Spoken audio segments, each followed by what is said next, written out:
During their lunch break, Daniel and his colleagues visited their usual restaurant around the corner, and in the course of their conversation, Daniel casually said, "I've decided I'm going back to school. I'm going to apply for my master's this September." "Seriously?" one of his colleagues asked.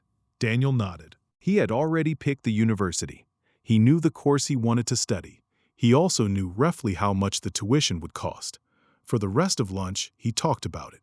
By the time they went back to work, everyone knew Daniel was going back to school. And honestly, Daniel felt good. This was the beginning of his new chapter. September ended. Then October came. And one morning, a colleague asked, "Daniel, did you end up applying?" Daniel smiled. "Not yet. I'm just sorting out a few things first."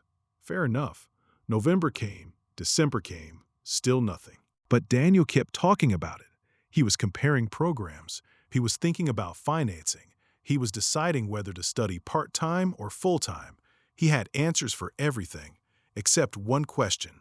When are you actually applying? And slowly, something strange happened. His colleagues started thinking of Daniel as someone who was going back to school, even though Daniel hadn't taken a single real step toward getting there. And Daniel started thinking of himself that way too.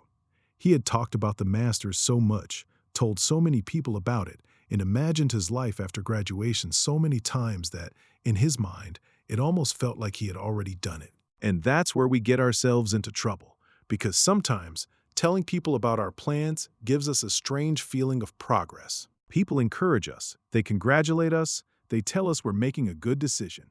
And for a moment, we get the emotional reward of having done something without actually doing it. You say you're starting a business. People call you an entrepreneur. You say you're going back to school. People tell you how proud they are. You say you're changing your life. People start seeing you differently. And suddenly, the announcement itself feels like progress. But it isn't. A plan is not progress.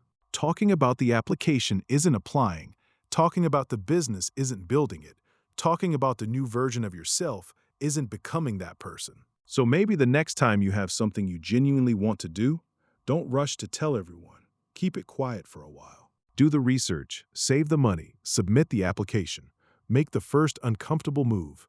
Let yourself work without an audience. Because imagine Daniel had said nothing in September.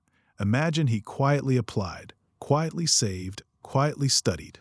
And then one morning, his colleague asked, "So, what happened to that master's you were thinking about?" And Daniel could simply say, "I got accepted." That's a very different feeling from saying, "I'm still planning to apply." So stop announcing the person you're going to become. Go become that person first. Then let people find out.